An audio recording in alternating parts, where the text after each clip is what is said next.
The following presentation is brought to you in association with Asylum Wargaming. Hey!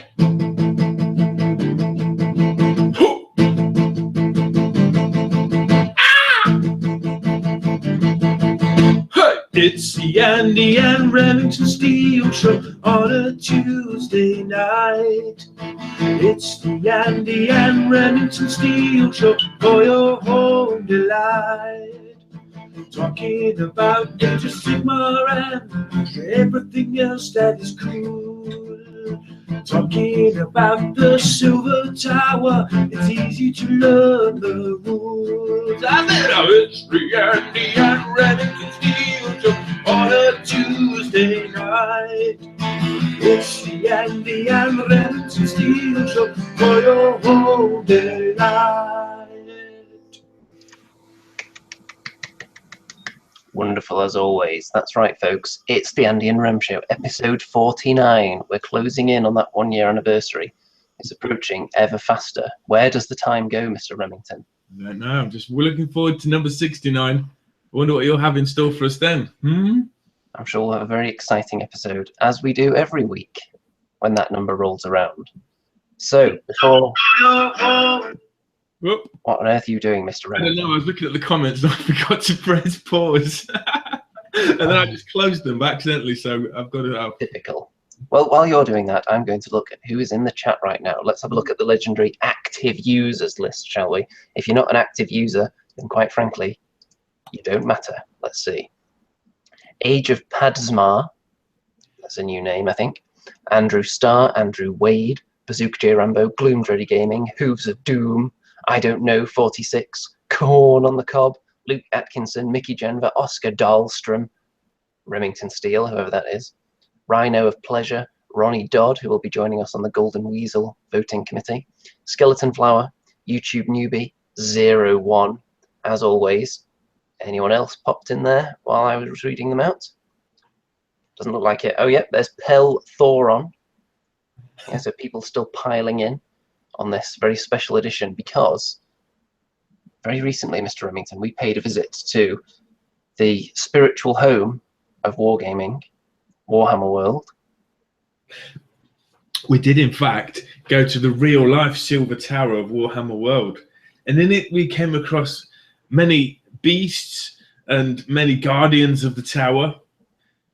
But we didn't come across the Gaunt Summoner himself, although we saw a few hands that rocked the cradle, and they were very, very friendly.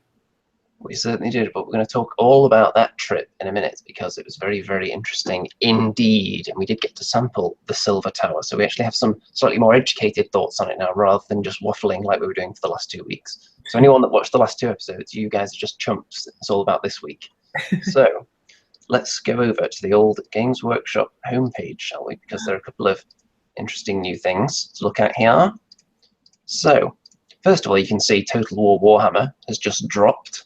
Oh. Boom, the old world is back. Wow. Jesus, I'm so close to buying it, but I just don't think my computer can run it. Well, if you buy it in the first week as well, the Chaos Warriors are included. Oh, man. And of course, they're going to cash in on this by having this collect the miniatures bit here. So if you're just new to the world of Warhammer, perhaps, and you play that game, you come over to the website, you'll see that and you'll think, I really wanted to own like a General and a Griffin, like a Karl Franz, for example. However, I think they've missed a trick here because they haven't used any of the old names on the models. Oh. Like Auric Warboss on Wyvern, it doesn't say Azhag the Slaughterer. Oh yeah. Well, maybe those names are now copyright of Creative Assembly. I would doubt that somehow. No. But yeah, anyone that wants to come along now, they have a few models to look at that are from the game at least. Wow, Heinrich Kemmler. Yeah, it's just irresistible. I can't wait to play that game, and I've got a week off next week, so it's going to be tasty. Yeah. And then, of course, all this other juicy stuff like the Silver Tower, the little character expansions here. Let's have a look at that, shall we? And while you're doing that, I can tell the audience that there are a couple of apps to get your mitts on, and one of them is the free Warhammer Silver Tower app. And in that, it's got a bunch of heroes that you can add to the game, including you've got a Knight Venator and a Slaughter Priest, and you have got... Here they are, in fact. Yeah, an Auric Runemaster. Oh, there they go, yeah. A few more there. And you can buy a bunch more as well. Or you can buy just like a big pack and you get everything. Quite tremendous value here, £35 for those 4. Because each one of those guys is in the region of like your 18, £20. Wow. So what's 35 divided by 4 is 8, 16, 24, 32, £8.50 each? It's maths time with Remington. £8, much less than you would expect to pay. So that's pretty decent there, isn't it? And then, of course, you can use them all straight in Warhammer Quest. And let's see what else we've got. Labyrinth of the Lost. Yes. $9.99. Yes, it's a short book about what happens in the Silver Tower. So it's really good if you're like, let's call it the Dungeon Master, if you're hosting a game and you've got some newbies and you're trying to get them into the fluff of the game. I think this is the perfect companion. And look at those eyeballs in the background. Truly terrifying. Let's have a quick read of the little synopsis here, shall we? Deep within the sorcerous labyrinth of the Silver Tower, a small band of champions fight for survival. Some seek to win glory and power by defeating the master of ever-changing realm. Others look only to survive and to escape the hellish maze before it takes their lives, their souls, or their sanity. Forced to work together, the champions must overcome bitter rivalries and age-old hatreds in their quest to defeat the twisted machinations of the gaunt summoner. Yet lies and illusions spill through the Silver Tower like a flood. And none of these questing heroes is quite what they seem. Ooh. Intriguing indeed. And for the low, low price of only $9.99. Just worked out, £35 divided by 4 is £8.75. There you go. Well, there you go. That is some lightning fast maths calculations there. From, let's not forget, the man that is a teacher. Don't bloody teach maths, mate. It's lucky. So, shall we ditch this right now? Because I think we've seen everything there is to see. Yeah. Unless there's anything particularly shiny that we've just missed. It's just a silver. Well, there's a Space Marine, there's some more 40k stuff. Don't think we need to see any of that, really, do we? Boo. Boo. So, shall we talk about our trip to Warhammer World? Now, first of all, I think we need to touch on the fact that the red carpet was pretty much rolled out. Oh my God, yeah, I couldn't believe it. We walked in there and it wasn't a really busy day, but all the staff recognised us and they came up and I was hoping they'd give us things, but they didn't. They gave us their time, and that's something you just can't buy. And Well, let's start here, shall we? This particular member of staff, Mr. Anthony, who, of course, immediately recognised us because we are A-list celebrities recognised the world over by anyone who's in any way affiliated with the miniatures and war games industry, of course, approached us and wanted to become part of history and get into a selfie. He did, and we offered him a free Remington dice roll as well, which he accepted. And we did try and bribe him to get a few possibilities of early access for 1 or 2 releases, but he wasn't budging. So if they've got some good staff down there. Yeah, they're tight. It's like they're all wearing chastity belts, but that's good. Yeah, we promised him favourable outcomes in the Golden Weasel Awards if he gave us early access to 1 or 2 products, but it didn't work. He did, though. He did show us an exclusive purchase. He did show us something, actually, that you went and grabbed. Let's just put the camera on you for a second there. This is what Mr. Remington bought the next day. Yes. Turning up at the crack of dawn at Warhammer World. What is it? It's a pack, exclusive pack of all the Bugman's 6X Cup Blood Bowl star players. Now, are there 8 of them in there? No, there's 6. 6. There's 6 of them, but it includes a figure that I've just spent years trying to get my mitts on, and that is Pudgy Bacon Breath, the Halfling Blood Bowl hero, which is awesome. Now, I do believe, Mr. Remington, that you said that you only wanted about half of them. Is that right? Because I seem to remember last time we had an arrangement like this. You then actually got a physical product in your hand and then decided you wanted all of it. That's not strictly true. I gave you some Space Marines. I'm sure I did. No, some, what they're called. You know, you did get Sigmar Warriors, Stormcast Eternals. You got some Stormcast off me, and I got some. What did I get off you? I got a few vampires, female vampires from you. Yes, you did. Seems fair. But yeah, there's going to be a couple of these star players which I'm going to give away out of the kindness of my heart. Usually people are giving things away free to Andy, but I shall invoke the powers of karma and offer the Skaven Blood Bowl star player, the elf one, and the human one. Because we are in the process of putting together the prize pool for the Golden Weasel Awards, which we will bring you more information on over the next couple of weeks, because we've decided that the actual awards ceremony itself is going to take place on the 1-year anniversary episode. So a couple of weeks more of awards and entries to come. And we're going to expand the voting pool as well. So you might want to stay tuned for what the hell is that later on. We've got a special what the hell is that for you. A bonus round as well, possibly. We have. So let's have a look at this. Not only did the shop staff flock to greet us, but also, look at that, Mr. Hewitt himself, the game's design legend. Wow. One of the minds behind the likes of the Silver Tower. Yeah.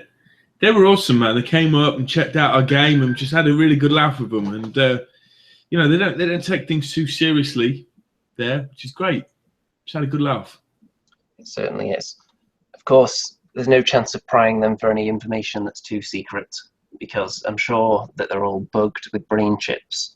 So that if they were to utter the name of something that's not yet been announced, then there would be severe consequences. If you think about that scene, I think it was at the start of the Running Man, wasn't it, where their heads explode when they go past the perimeter fence. Yeah. Yep. So they couldn't risk that, unfortunately. So let's drop the old screen share for a minute, and let's just talk about the adventure, because the battle report that we took still images of, complying with the Warhammer World rules and regulations, no video, just still images. That battle report hasn't gone up yet, but I'm in the process of editing it, so it'll be up very, very soon this week.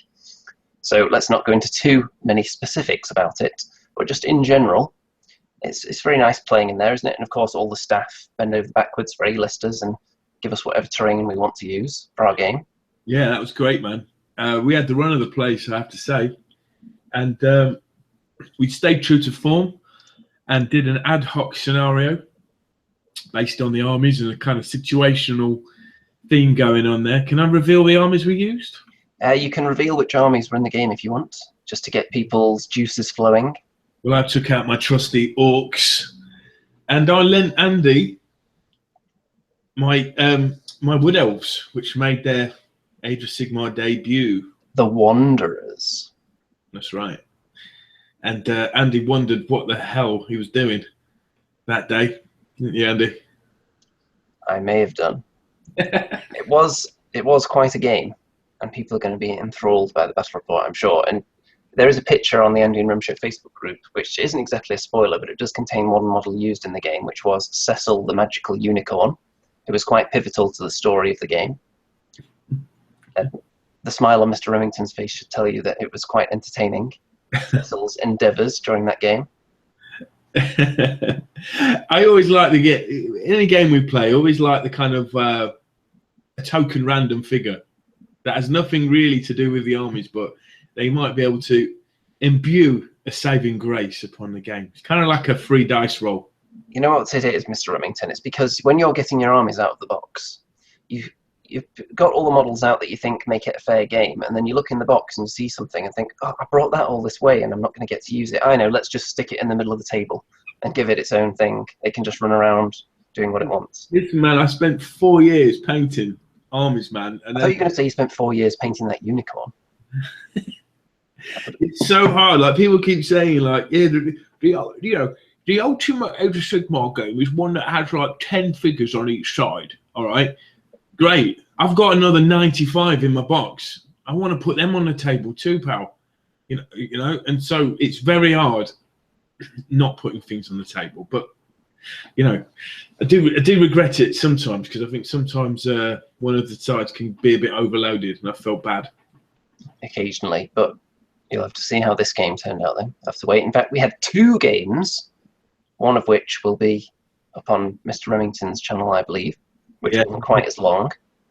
I shall put that up next week. We also did our bit to expand the Age of Sigmar community as well, because as we were playing, someone wandered over and asked if we were playing Age of Sigmar and whether they could watch or not. And then Mr. Remington invited them to join his side, so we may have recruited another Age of Sigmar player there. Yeah, he was loving it. Yes, I think we can earn any commission on purchases they made of Age of Sigmar products. Sounds reasonable. Well, we also were given a demo game, weren't we, of the Silver Tower? We were. And pretty tasty, I think. Yeah, shall I show me some pictures? Shall I show some pictures? I think you should. Okay, well, don't put it on me yet, because I'm just going to get... I'm not going to. I'm going to put the camera on me, because we know you have to scroll through all your topless women folder just to get to anything wargaming related. A lot of the Games Workshop staff actually were asking where all the women were, because they're expecting all these like groupies to turn up. Well, that's what you did promise. Well, not on that visit. I promised to bring them to RemCon, and they all seemed to know about RemCon, but none of them had really heard too much about Andy Palooza. I did see something about Andy Palooza written on the wall in the toilets. So Andy Palooza is making its way around. This is where Andy Palooza will be held, in the cubicle of the toilet. Surely not. Where's this screen sharing? Mr. Remington? Sometimes scrolling through all the pictures of Leicester winning the champions, winning the Premiership champion, and all the celebrations that have been going on. Well, on the subject of RemCon and Andy Palooza, we are actually in the process of putting a new date together for that, which is going to be fairly soon because Mr. Remington there has a bit of free time over the next few weeks. So we're going to be putting that together very soon. We'll put up some proposed dates on the Facebook group, and then if you're interested in attending, you can come along and then vote for which one is most suitable for your needs, and we'll pick one based on that. People are demanding it. Listen, RemCon is going to be amazing. You know? This screen share. Hello. This screen share. Yes, screen share is coming up. Here we go. Is it ever going to happen? It's going to happen. It's going to happen. I think you should do a screen share song while we're waiting. No, here we go. Here it comes. Oh, can you see there we that? go. I can see myself right now. I'm a little bit afraid to click on Mr. Rem. Okay, there we go. I think it's safe now. All right. So we've got to use some top quality miniatures, and as we were playing this game, they brought in a really nice diorama, which I'll come to in a bit. But I took the role up of the chieftain there at the back, the Chaos Marauder chieftain, and Andy took the Knight Excelsior. The Knight Questor, you mean? Oh, is it? Sorry. No, just go back to sneeze. Hold on. Also, your little barbarian guy was named Remington, of course, and I naturally named my Sigmar Stormcast Eternal Warrior Boris. Boris the Eternal, of course. You can see we're making an entrance into the first dungeon room, if you like, of the Silver Tower. And you see those yellow eyes that are on there? They're pillars, kind of laser shooting pillars. And they'll come into play later on. And on the side there, you've got an assortment of baddies, if you like. It wasn't the full range because it was just like a demo game. Yeah, we had a smattering of enemies to deal with, didn't we? Yeah, and here's the main man. This is the Gaunt Summoner. And the idea of the game is to collect all 8 of those symbolic symbols, or even symbols, there around him. And to do that, you have to, the kind of the boss at the end, if you like, of each level. Is that fair to say?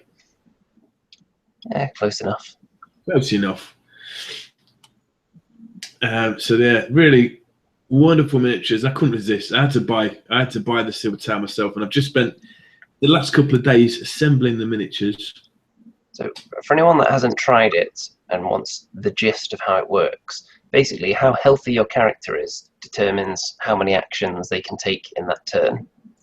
And you'll then roll dice equal to the number of actions you can take, and then the higher the numbers they are, the more potent and powerful actions you can take. So if you just roll nothing but ones, then you're not going to be able to do that much, but you'll be able to do all these special attacks if you roll a couple of 5s or 6s. And then there's like a communal pool of dice as well, which both players can take from to take actions. Yeah, there you go. So that's the communal dice there in the middle. So if you pick if you picked the 2 there in the middle, after picking that, you can't pick any more dice that are above that number. Yeah, once you pick dice from the communal pool, as it were, then it locks out the highest remaining dice there. So you can't just completely clean it out. Yeah. Or just take all the high numbers either. And you see that eye there? Every time you kill a creature or you do a heroic deed, you get a point of renown. And that eye goes round the table. And if it reaches all the way around, then you get some special bonus boon. By the way, Mickey Genver says Remington is an honourable barbarian name. It is. I've got something. I'm going to put something up that Mickey's done that's just blew my mind tonight. Oh, that's a great picture. Yeah, sorry about that. So we kind of got straight into the action there. I'll go back a couple there. Straight into it, really. We didn't really do that much exploring. Straight into... I mean, the enemies are tougher than you think. I mean, that pink horror, I think it's got like 4 or 5 vitality points, or the blue horrors there. They were a bit easy to take down. 2 or 3. But I think Rem's audio is breaking each other, didn't it? Are you still there, Mr. Remington? I'm still here. You're breaking up a little bit. I think this screen share is taking its toll on your computer. It is. I think people have seen enough of the board now. Oh, okay. You do the talking. That's safe. Pretty splendid. Right. Let's get off that screen share now before his computer explodes. So basically, Mr. Remington charged in there towards the enemies, hit a couple of them. Then I went in alongside him, hoping to fight by his side. And then I'm pretty sure he decided to just stab me. Is that accurate, Mr. Remington? Yeah, just just to give you a slap round the head, really. And then you returned with a full attacks, didn't you? You can hit your comrades in Warhammer Quest Silver Tower. It was only later on, though, that we'd cleared out all the enemies, and then I decided to just sneak up behind Remington the Barbarian and kick him squarely in the unmentionables, which actually took him down to 0 hit points, which was quite fun. Yeah. What happens is you do all the dirty work, I guess, and you're taking the wounds off these monsters. And what happens is someone like Andy will come in and just take the last wound off the creature and then get the renown point for it. So it could be quite tactical when you attack. Yeah, because it's like experience and leveling up. You gain renown every time you kill a monster. A monster of any note, anyway, not the tiny puny ones. And then that works you around the little circle until you reach the top, and then you gain some item or some such. Yeah. So here's some pictures of the diorama. You can see these are the models they've used in the on the website, I believe. They're pretty awesome, right? They are. That was quite an incredible display they set up there. And they actually brought this out while we were playing, so we were the first people to see it. There you go. Actual 3D. It's on different levels. This one. Wow. I would say it was dishlicious. Hello. Who's that handsome fella? I don't see any handsome fella in that shot. Well, that's what you see at Warhammer World. Oh, can't see anyone. Nope. That's all you get now. That's your lot, folks. So, Yeah. On the back of that demo, Mr. Remington, I believe you went out and made a purchase. Yeah, I did. I bought it, and I've been busy assembling it and trying to read up on the rules. But yeah, tomorrow I'm going to test it out on some lads at the Warhammer Club at my school and see if I can get them into this game. And on top of that, bumped into Pezapoo, didn't we? Outside that Mantic. We certainly did, because after our visit to Warhammer World, Yeah. the next day, Mr. Remington kindly dropped me off at Mantic Open Day, which I've got some pictures from later on, and we ran into some familiar faces outside there. Mr. Remington didn't feel like going in, though, because he thought he might have to actually pay to get in. So. Well, what I did get is Mr. Pezapoo. Can you see this? He gave me 2 splendid bits of terrain. I've got in my hand here the portcullis and the ruined buildings. So I can actually smell the blood, sweat, and tears that Pezapoo's put into this amazing product. That's Dark Ops. It just smells like burnt wood to me. It's got a hint of oil. It's like when a plumber comes round or the gas man comes round, they leave a kind of a tinge in the air, don't they? It smells of that. Okay, then. I'm not sure if that's a ringing endorsement of the product line, but Dark Ops terrain is very tasty. Of course, Dark Ops sponsors of some of our battle reports, wherever their terrain is featured. There's Mr. Remington posing with the Dark Ops terrain there. So which terrain items do you have there that you're going to be putting together? I've got the portcullis, and I have the ruined building, and I'm going to be building these up with the lads from my school, taking some photos, and we'll see how we get on. Lovely. So anyone that's really interested in hearing about the Mantic Open Day, wait till the end of the show, and then I'll show off some pictures from that, including pictures of cakes, because there were quite a lot of cakes there, as it happens. So, Silver Tower pulled you in. Now, in our adventures to the Bugman's Bar as well, there was some quite tasty food that was consumed. Yeah. And I feel like everyone in there recognised us but didn't want to approach us while we were eating, because that's not the done thing, is it? I could see a few people with their autograph books out, and then they thought better of it and just put them back under the table. I did spot, I believe it was the guy who wrote the Tamokin book about the Chaos Dwarves and the Chaos. I think he was there. He looks like, he's a very big guy like this. He's very, you can't miss him really. Very charismatic looking dwarf longbeard. Sat in the corner of Bugman's Bar. But they were all getting ready. Well, they're all getting ready for a big event on Saturday, which was a big Blood Bowl tournament, and they had like 150 players turn up, and that's why they were doing this Blood Bowl special edition thing for the people that came there. And the game Blood Bowl's having a whole relaunch, isn't it? It certainly is, and they haven't Age of Sigmarified it, which has pleased a lot of people. Mm-hmm. And the thing with Blood Bowl, it was never really in line with the old world as such. It was kind of its own little side universe, because it was a bit more comedy themed, wasn't it? And because in the old world you couldn't imagine Chaos Warriors just deciding to play a game on a field with humans or goblins. It probably wouldn't happen. So you have to suspend your disbelief a little bit. So it's nice that they've paid some service to the old crowd who really love Blood Bowl, and would have been greatly angered if they'd immediately put out a box with Stormcast Eternals playing Blood Bowl against Khorne Chaos Warriors. Yeah, it's cool, man, because, you know, the halflings still exist as well. It's also a bonus. Yes, halflings do still exist. All right, is it time for What the Hell Is That? Well, it almost is. Ooh, what you got? A couple of things we're going to look at first.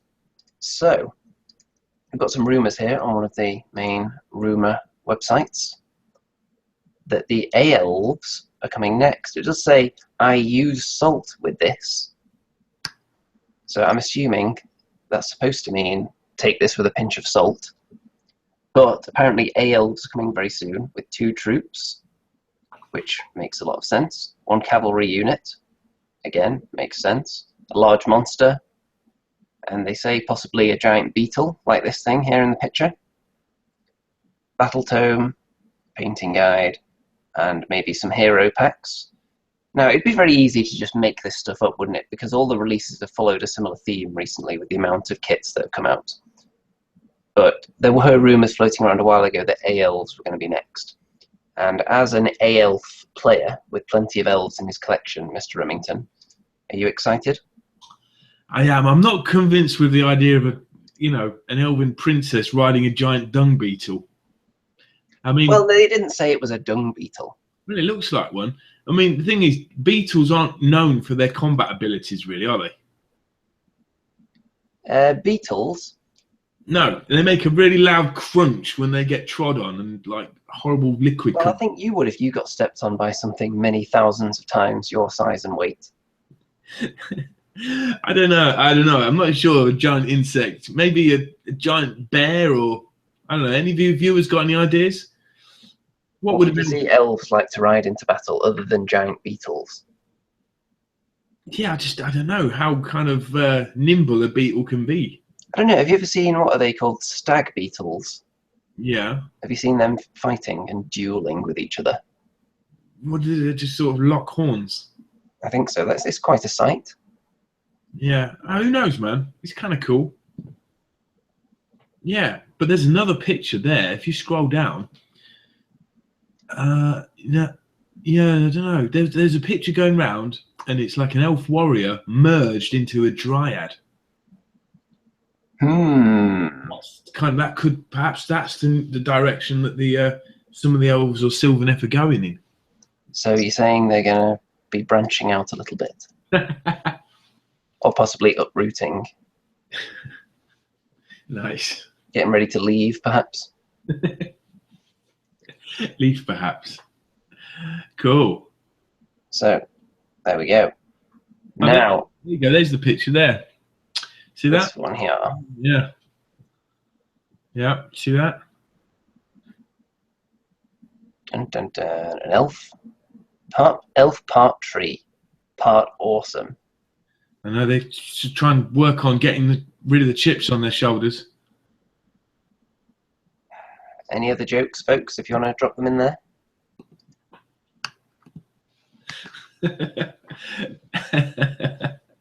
Mickey Genver says, somebody kill me, from that joke.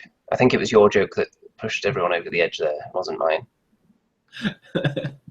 While we're on the subject of Mickey Genver, right, let me just quickly share, right, this amazing thing that she's put up. She's basically put up a miniature on Cool Mini or Not. And I did see that, actually. You did see that, and I checked it out, and flipping heck, the quality. There you go. Look, that's Mickey Genver's Otto Glockin submission. And it's average. I mean, I gave it a 10 myself. Phenomenal. Look at the detail on that. That's right. The colours around the kind of ooze coming out of whatever's in his hand are towards the intestine region. I mean, that's got to hurt. That stands out nicely, doesn't it, that part? Yeah, that's phenomenal. I mean, you should have put that in the Golden Demon Award, Mickey. It's brilliant. Yeah. So there you go. Look, this is the standard our viewers are. The standard of our viewers. Well, they learn everything they know from us. They've been watching for almost a full year, picking up tips here and there, and this is the result. I doubt if they've got any tips from you. Probably not what not to do. I think that's a bit harsh. Yeah. Now, before I go over to the next page on my screen share, which is, of course, What the Hell Is That? I think we need the What the Hell Is That theme song to prepare us for it. So if everyone in the audience would like to get ready to observe the 4 images side by side when I flip the page over, and get ready to guess what each of them are, and the winner will be joining us on the Golden Weasel voting committee. And if someone who is already on the committee happens to win, then we'll figure something else out. But here we go. Take it away, Music Man.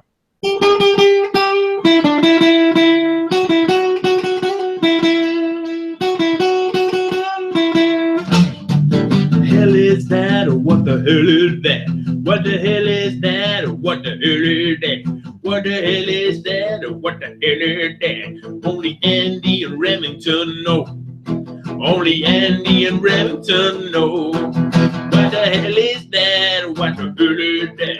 What the hell is that? What the hell is that? Only Andy and Remington know. Okay, folks, what the hell is that?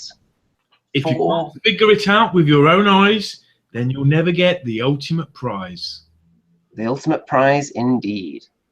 So, no guesses coming in yet. People are observing and digesting. We've got 4 very different looking miniatures there. And as usual, if there have been multiple incarnations of any of these models over the years, you don't need to suggest which one it was. You just have to give us the name. Oh, I've got 3. And that will do. Mr. Remington thinks he's nailed 3 of them. And of course, if you can figure any of them out in the audience, then don't necessarily spill the beans until you've got all 4, because you'll just be helping the competition, won't you? That's a sought-after spot on the Golden Weasel voting committee up for grabs. Right, now I'm not going to look at the comments, all right? But I'm going to try and, because I've not seen this picture before, so I'm going to guess what they are when you're ready, Andy. Well, when the audience have finished, Mr. Remington. That sword is bugging me. I don't know why. We've had a few guesses already. A couple of people are getting pretty damn close. I'm going to look into something very quickly. It's a nice mixture of old and new there. Old and very new. It is. Now that sword, it looks a bit high elfy, doesn't it? It's got a gem in it. The sword of Tyrion. Okay, I think we actually have a winner already. So let's see who was the first one to get it. All right. Because I think a couple of people got it immediately. Can I say what I think it is and see if I got it right? Well, go on then. All right. The top left, Goat Rot Spume. Yes. Yes. The top right, a Grotling Scutling. Close enough, yes. And the bottom right is an old Wood Elf model, and it's that Scarlock. No. Oh. I used to have it. He's like the Falconeer. Score the Falconeer. That's it. Score the Falconer, yes. Score the Falconeer, not Falconeer. And the bottom one, I'm going to say Tyrion. Nope.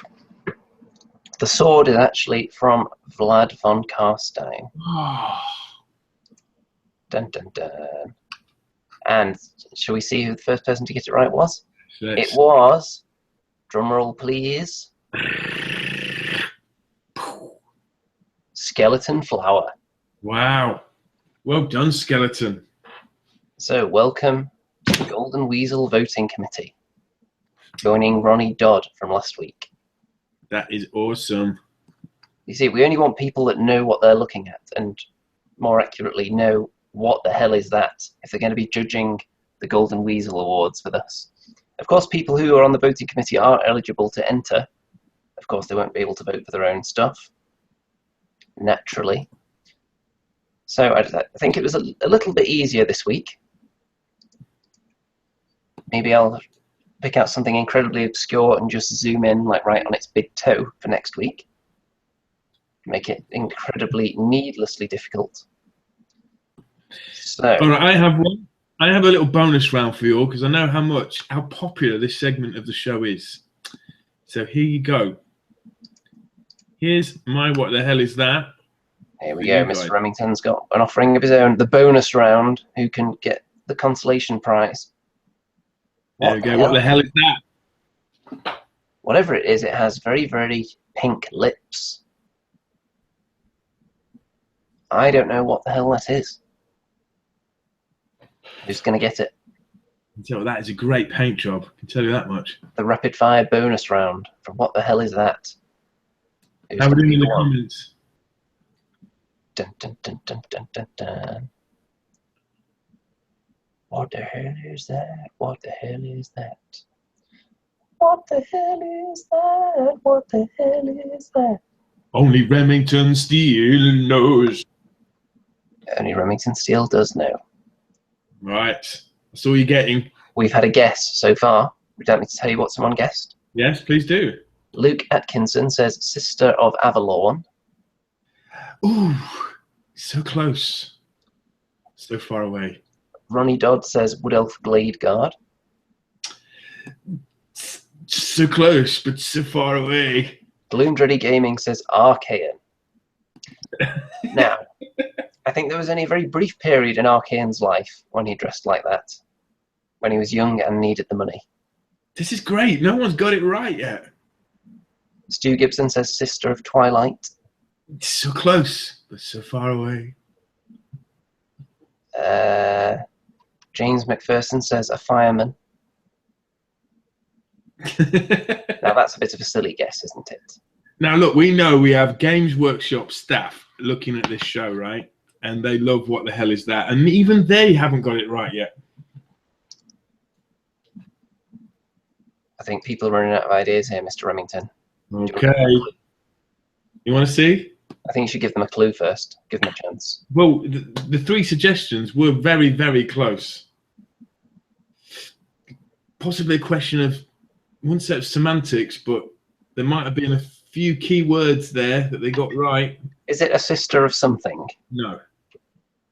Right, so it's not a sister of anything, so you can stop guessing that. Skeleton Flower says Maiden Guard. No. Come on, I'm disappointed. You guys have got way harder ones than this one. Gloomdready Gaming, with the ultimate guess, says Your Mom! With an exclamation mark. No, I think my mum's a bit darker than that. A Lord of the Rings Scout, no. It is Warhammer fantasy. It is an elf, okay? So it's definitely an elf, it's just not a sister of anything. No. Could be somebody's sister, but not specifically. Got it right. Oh, who's got it? It's got it right. What's the answer? A Glade Rider. Look, see? Ooh. I zoom in and I zoom out. Is that Ronnie Dodd again? Ronnie Dodd. What the hell is that reigning champion from last week? Picks up the bonus fan this time. Now look, it's an unfinished Glade Rider, but that's what I've been working on. Well done to you, sir. Indeed. Now, I have another one, but I could save it for next week. I think you probably should. Shall we go and look at something else now? Because there's something very tasty to look at, and you're actually more qualified to talk about this than you were last week. Okay. Cheeks. Now, we did actually sample this in Chateau de Remington on Friday night. And what did you think? Place, didn't you? You didn't want to leave. It was quite a luxurious accommodation. What did you think of Cheeks, though? We had a couple of games. Yeah, we had really good fun, actually. It's quite addictive. We played 2 games, was it? I could have easily put a third or fourth game. This, let me tell you, ladies and gentlemen, this would be a wonderful gift for somebody. You know, it's like, you know, if you're visiting family and you haven't seen them for a while, or you just hang out with a bunch of mates, bring this along and it will spice up any get-together. It's very quick to play. It's a bit like Rummy, Jim Rummy, in a way, and a mixture between that and a game called Whist. And it was very easy for you to pick up what to do as well, wasn't it? Yeah, yeah, and it started to get a little bit more tactical the more we played it. So, yeah, I really enjoyed it because there's some character cards, and for the first game we didn't use them, and second game we started to use them. So the complexity of the game came in then. So the idea was you got to collect these seeds, right? Yep, sunflower seeds. You want to get them into your cheeks safely. Yeah. But you end up, there's certain cards that help you steal other people's seeds or kind of give a disadvantageous turn to the other players. So it really good fun, actually. You know, you can learn this game in 5 to 10 minutes, I'd say, while you're playing it. Very, very quick to learn, but a lifetime to master. Endless fun, you know. And how long have we got next on this? Well, there are 9 days remaining on the campaign. Wow. As you can see, it's already well funded. I think the actual funding total has gone down since last week because one of the people that took the Design Your Own Hamster pledges dropped out. But we have actually gained backers in that time. So the number of backers is steadily rising as we close in on the end of the campaign. Anyone, of course, that wants to back this, now is a very opportune time. As we come towards the end, you have a better idea of what's going to be in the game. You can see the next things that are going to be unlocked as well, if you look on the page. And also, as it's coming to the end, anyone who might not be able to back it themselves, if you want to maybe share it around with any friends or relatives that you think might be into card games, that would be very much appreciated as well. And Andy, I have to comment on the quality of the cards. Really high quality, thick, not so thick, but really durable cards. High gloss finish, beautiful artwork, really really well presented. And of course, you've only seen the high quality prototypes. They'll be even better than that when they're finished. Wow, that's splendid. And the most encouraging news that I heard was that they were going to make a Remington character model. Well, there is somebody who's been kind of pondering and umming and ahhing whether or not to take 2 Design Your Own Hamster pledge levels. It is someone that watches this channel. I'm not going to name them though. They've taken 1 already, but they're thinking of going for another one so that they can put into the game Remy the Rockstar and Andy the A-lister. What would it take to turn the into an hour? I don't know. I'm not sure if they're watching right now. Mm-hmm. So what's the minimum amount of money to back this project that could get you get you a deck of these cards? Well, to get a copy of the game, the lowest amount is £16, which I think you'll agree is very reasonable. And then, of course, you could take multiple decks, or if you get it all the way up to £150, then you'll get a copy of Cheeks and get to design your own hamster. Within reason, of course. We would have to negotiate on the exact design of the hamster just to make sure no one wants anything that's a little inappropriate and that's consistent with the game's themes and so on. Really good. Great job, Andy.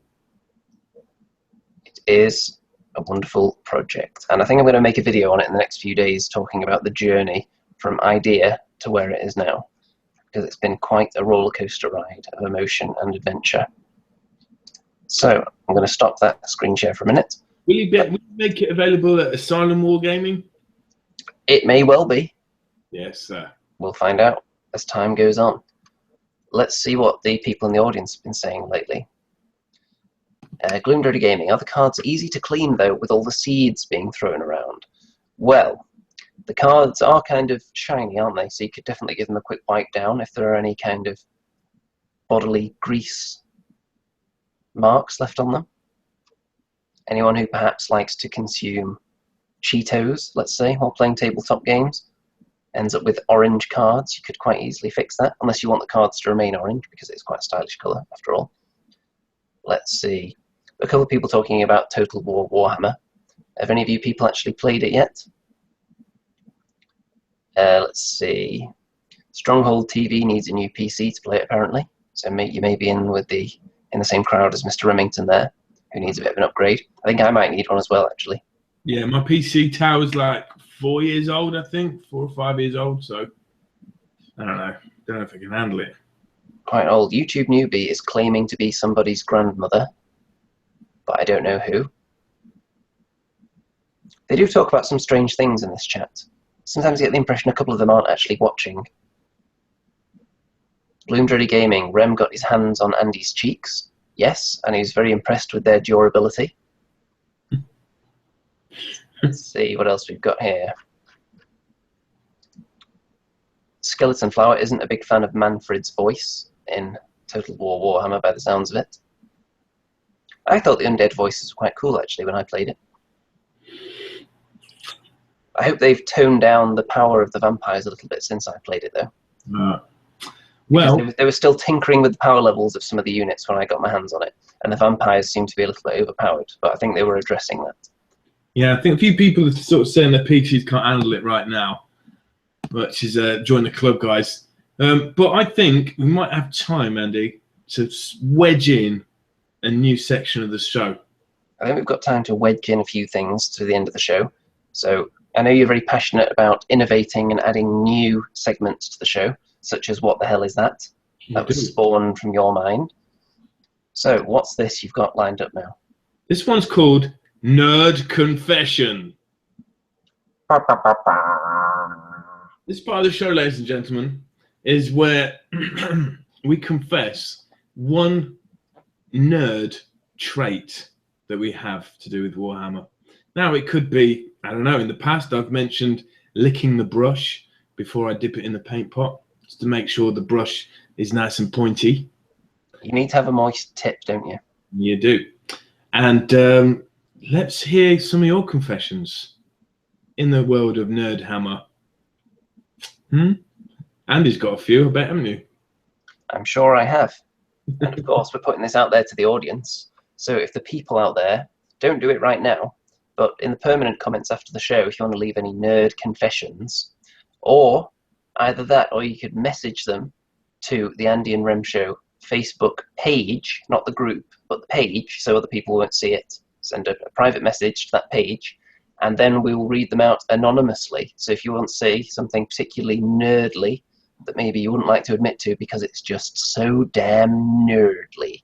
So my nerd confession of this week is, do you ever get so excited about getting some miniatures, right, that you can't even spend the time to spray it with Chaos Black, and instead you just get your black paint pot and you just, you know, you can't help it. You're just going to prime it in any black you can get your hands off, and you will paint the black on, right, and it will take you 10 times longer than it would have spraying it.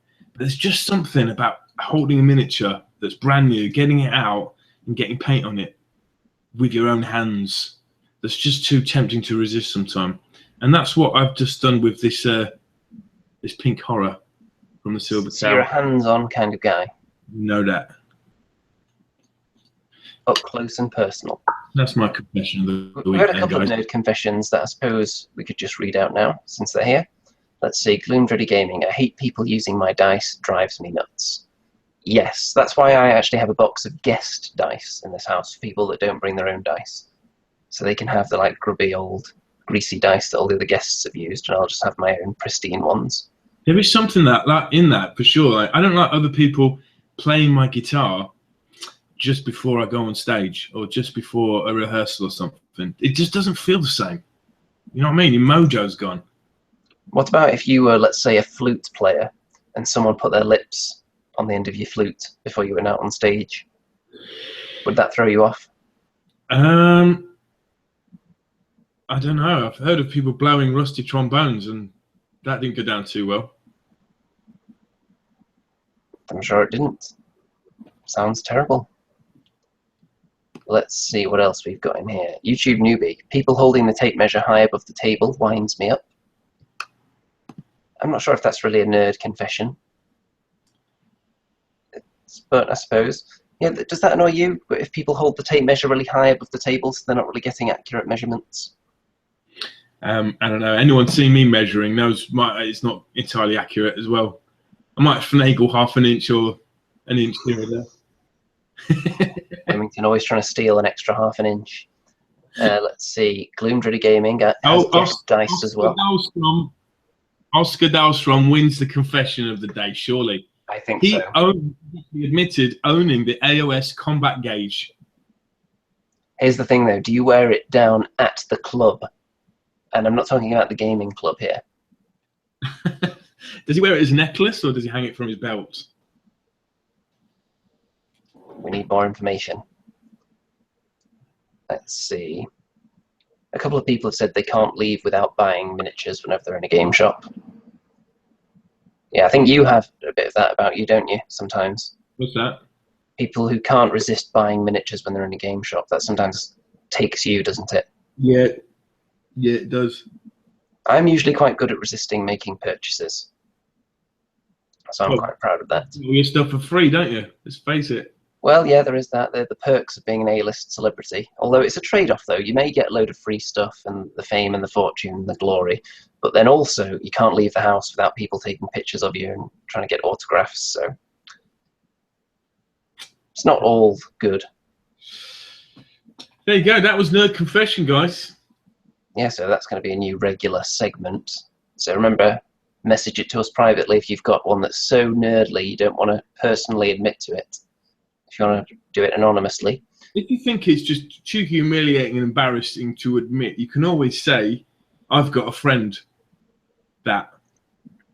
You can. Now then, what I'm going to do now is bring up a few pictures of the Mantic Open Day that I went to on Saturday.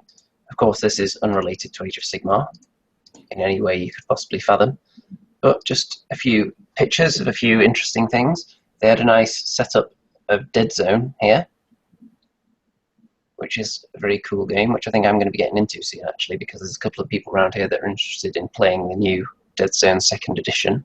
What are the factions being played here, Andy? Well, there is the Plague on the side nearest to the camera, and on the other side there are it looks like the Enforcers, which are kind of like humans. They're pretty close to Space Marines, I suppose. The Undead versus Space Marines. Yeah, the Plague are like a cross between Undead and Chaos, I would say. I like those lights. They're cool. They are. It was a very nice display. They had quite a few nice displays, not quite on a par with Warhammer World's museum, but then they weren't charging people quite the same price just to look at things. And you can see some close-ups of some of the Plague guys here. The Plague are like humans that were mutated by a virus. More pictures of them there. Some other stuff. They had a big setup of the current incarnation of the beta rules for Warpath, which is their answer to 40k. And as you can see, they actually use movement trays. Okay. Which makes it very interesting to me. So the same way Kings of War works, you just take damage, it accumulates on the unit until they eventually disappear. The same thing for their 40k game. Can you do they come with the base like that? I don't know if they're available yet or not, because the rules are still in beta at the moment. Could be a nice little business idea for someone, couldn't it? Like make those movement trays for round bases. Yeah, I can't think of anyone that we know that possibly does any laser cutting, though, can you? Surely not. Certainly not Dark Ops. And there you go, another £1 million idea given away there. More of the quite tasty stuff here. And more. There's quite a few images, but there's some more interesting ones in a minute. Now look at this. Orange. These are the Forge Fathers, which are like the futuristic dwarves. Like the Squat, kind of. Which are very, very cool. I do like these things. Mm. And I actually assembled a few Forge Fathers the other day, which I had actually for about a year, but I only got some bases for them because I got them from a bargain bin with no bases, and I got some bases for them at the Mantic Open Day at the weekend. So I might do something with them now that I know a few people who are looking to play Dead Zone, because Dead Zone and Warpath, I think all the miniatures are kind of interchangeable. You can see people playing there, and here they had a Kings of War game going on as well. Quite a few.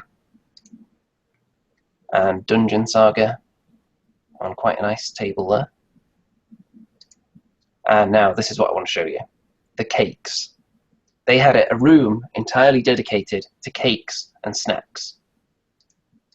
And the word going round was that they were among the tastiest cakes known to man. And the fact that they disappeared very rapidly would suggest that was accurate. Even at £1.50 a slice, some people would consider that a steal for the taste level that was on offer here. You can see that that chocolate orange one went down really, really fast, with actual pieces of chocolate orange on it as well. And they had cookies and things. Now, some of the cookies there, the Troll Slayer cookie, you can just about see there, £1 each. I bought one and then I ended up buying another one as well because they were so tasty. It was like biting into a pure piece of ginger at times. There was just so much ginger flavour in it. They look good, man. It was really tasty. There we go, look, you can see them there. Kind of camouflaged in there with the choc chip cookies. You wouldn't know that they're extra gingery just from that, would you? But they were. And they had cookies and gingerbread, all that kind of stuff. And here was a little thing they were doing on the day. They had a painting competition. They also had a Dead Zone terrain building competition as well, where they just gave you a bag of terrain for free and just had people assemble it and then picked the best one. Which was very interesting to see what people could come up with there. And finally, there's a picture of just a couple of people playing Dead Zone. So those are all the images I've got. It was quite an interesting day. The old Mantic Open Day. You decided not to go in, Mr. Remington. Well, I thought you kind of, I thought you didn't want me to go in because you were like, you haven't got a ticket, you can't go in. I was just telling you you'd probably have to pay if you wanted to get in, and then you kind of ran away. Yeah. It was like your wallet pulled you out the door again. Because historically, you haven't been a big fan of Mantic models, have you? So I think the fact that you may have to part with some money to enter was... That's a lie. Look, I think the zombies are phenomenal. Zombies and the ghouls are brilliant. And I just, when they come out, I just thought, wow, you're going to get such value for money with real top quality miniatures. And after those, I was a bit disappointed. I bought some of the Chaos Dwarves, and they were really kind of finagly with a bit of metal and a bit of plastic, and quite difficult to paint really nicely. And then I got excited because they're bringing out some bull centaurs, and they ended up being really small. And it like those, and I thought, all right, they're getting some ogres and trolls, and they just weren't as good as Games Workshop ones. But I understand what they do, appreciate what they're doing. They got their own thing, and it's they're cheaper than the Games Workshop stuff, so they're not going to be as good quality, I guess. Also, they do have fully supported rules for halflings for Kings of War, which you're going to be trying out soon. Definitely going to be wanting to try them out. So, I'm not against them whatsoever. I think it's great. And interestingly enough, when Mantic first started, it was ex-Games Workshop staff, wasn't it? And now I'm hearing that it's ex-Mantic staff that are going to Games Workshop to work on stuff. So yeah, there is a lot of kind of intermingling going on in that whole Nottingham region where a lot of the miniature companies are based. Yeah. Very interesting. We've had a few comments. Fluffy Dread, does anyone know if you can play 8th edition Warhammer at Warhammer World, or will they throw you out? You can play 8th edition there, because last time we were there were some people playing it, weren't there? So, yeah. Yes, I think you can play any past edition. As long as it's their games using their models, you'll be fine. But you're fine. People act like it's a lot stricter than it actually is. It's not. I think things have changed now. They're a lot more open-minded. They're a lot more, interested in what the community are doing. If you were playing 9th Age down there with Warhammer models, as long as you weren't openly telling everyone, here's this other rule set, then I don't think they'd mind. It just looked like you were playing 8th edition to the untrained eye, wouldn't it? Speaking of 9th Age, Lord Tremendous made a comeback video announcing that he's gonna get back into Warhammer. No, he's not set himself on fire, has he? No, I turned it off immediately after that. But there you go, some news for you, some gossip. Breaking news. Glimdreddy says we need halfling battle reports. Well, as soon as I can find someone that wants to play against me halflings, I'll do that. Well, there's definitely going to be something Kings of War related with halflings, and then when the halfling project is finished, we still haven't got around to looking at their latest war scrolls because all the shows have been so packed for the last few weeks. But we're definitely going to do that. Possibly not next week, because we may have a special guest next week. Not confirmed, so I'm not going to mention it yet. But if next time we don't have a guest, then we're going to talk about the halfling war scrolls that the halfling project have been working on. I'm so excited about this potential guest that this is somebody that when I got back into Warhammer, I used to watch his videos on a daily basis, and love him or dislike the guy, you can't help knock, but appreciate his enthusiasm for the hobby and everything wargaming and painting as a clue. And yeah, it's just gonna be so much fun, and he is guaranteed to sing on the show, possibly do a little dance. Quite possibly. It's always good if we can get people on the show that are willing to sing, just to take the burden off of us being professional singers, of course, so we have to preserve our voices sometimes. Mini Warrior says halfling project with several exclamation marks after it, so I think he's very, very excited about it. It's not Mr. Reef. Mr. Reef's gone a bit quiet recently, Mickey. So yeah, Mr. Reef moves in and out of hibernation, doesn't he? He does. He's very busy. He'll always come back though. He's awesome, man. He does. It's like when you release. He is a bit of a bird enthusiast, isn't he? When you release a bird out into the wild, like a carrier pigeon, maybe, It may fly off somewhere else, but you know it's always going to come back eventually. So I think that's... Flower, I can neither confirm or deny your response to the guest of the week. Dun, dun, dun. Just have another quick look down the old comments while you're preparing to give us our outro song for the week. Let's see. Yes, Rhino of Pleasure owns the combat gauge as well, by the way. So we've got a couple of people confessing. It's like a support group. Once one person stands up and confesses, everyone else feels more comfortable. This is what we're here for. We're here to help the community since day one. Let's see. Anything else? Anyone else want to get any awesome comments in there? YouTube Newbie says Vince would be awesome. Yeah, we've had Vince a couple of times on the show, haven't we? Yeah, have we had Vince? Yep.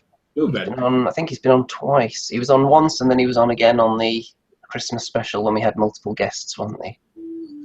You've not been invited to his show yet, have you? I think I was invited, kind of, but we haven't nailed down a specific date. That's what they told you. The word going round was that I was going to be invited, but I haven't heard anything back. So that's commonly known as a fob off, Andy. I don't know. Maybe they know for a fact that their own celebrity status would be brought into question if they had someone of such international renown and fame seated alongside them on the show. Anyway, listen, I'll make it up to you. I will dedicate this song to you, Andy. Will you now? Yes. Ready to close out the show? Well, let me just bring up this wonderful image of this week's show, and also to remind the audience, don't forget to like the video. Don't forget to check out the Andy and Rum Show Facebook group, where you can participate in the Golden Weasel Awards, which are far more prestigious than the Golden Demon. There's going to be a new one up every couple of days for the next couple of weeks, and then on the 1 year anniversary we're going to be announcing the winners, and there will be prizes. So be very, very excited, folks. Also, don't forget, after the show's over, if you're watching live, to refresh the page, leave a permanent comment, tell us how much you enjoyed it, maybe leave some nerd confessions, maybe leave some suggestions for things you'd like to see us talk about in the future. And I think it's time to hand over to our musical maestro. That would be me, of course. So let's hand things over to Mr. Remington instead, who's kind of the musical apprentice, shall we say. Have a great week, everyone. Hope you like the show.